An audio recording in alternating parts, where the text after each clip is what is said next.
എല്ലാ ദിവസവും സുബഹി നമസ്കാരം കഴിഞ്ഞ് 3 പ്രാവശ്യം ഇഖ്ലാസ്, 3 പ്രാവശ്യം ഫലഖ്, 3 പ്രാവശ്യം സൂറത്തുൻ നാസ്.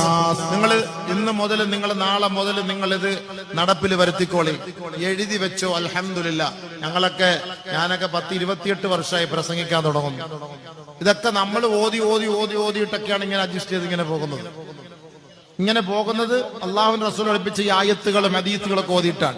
സുബഹി നമസ്കാരം കഴിഞ്ഞ് ദിക്റുകളെല്ലാം ചൊല്ലി പൂർത്തിയാക്കി കണ്ണേറ് കമ്പേറ് സിഹർ ബാധിക്കാതിരിക്കാനുള്ള ഒരു വഴിയാണ് ആദ്യം സൂറത്തുൽ ഇഖ്ലാസ് ഓതണം, രണ്ടാമത് ഫലഖ് ഓതണം, മൂന്നാമത് നാസ് ഓതണം.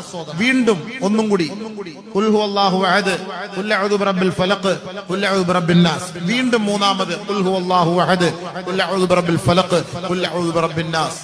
കൈകളിൽ ഊതി ശരീരങ്ങൾ നിങ്ങൾ തടയും. സുബഹിക്കും മഗ്രിബിനും ഈ ലെവലിൽ ഓതണം.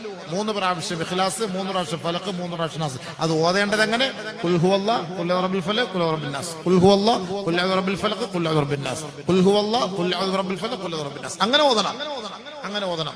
ബാക്കിയുള്ള വഖത്തുകളിലൊക്കെ ഓരോ പ്രാവശ്യം ഖുൽ ഹുവല്ലാഹ്, ഖുൽ അഊദു ബിറബ്ബിൽ ഫലഖ്, ഖുൽ അഊദു ബിറബ്ബിൻ നാസ് ഓതണം. ധൈര്യമായിട്ട് ഓതിക്കോളി. അത് ഓദിക്കോ. അൽഹംദുലില്ലാ, അള്ളാഹുവിന്റെ ഫضل കൊണ്ട് ഈ സിഹറോ ഈ മാരണങ്ങളോ നമുക്ക് ബാധിക്കൂല.